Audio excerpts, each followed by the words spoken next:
Prime Minister has defended his relationship with a former Qantas CEO after reports he asked Alan Joyce for several flight upgrades.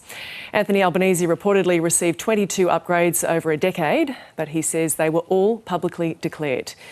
Political reporter Isabel Rowe joins us now from Parliament House in Canberra. Isabel, what has the PM said about these upgrades?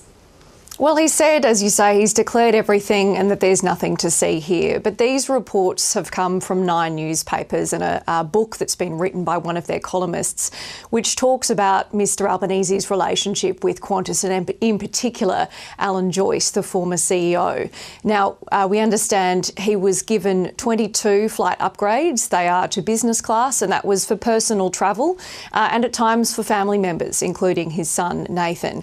And it was also at a time when Anthony Albanese was the Transport Minister and also the Shadow Transport Minister.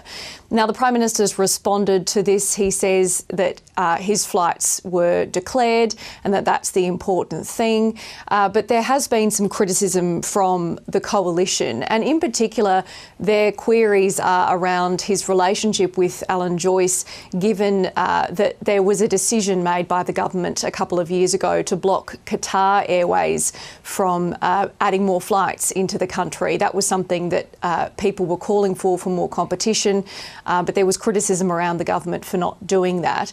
We've heard this morning from the Workplace Relations Minister, a senior government minister, Murray Watt, and he has defended Anthony Albanese.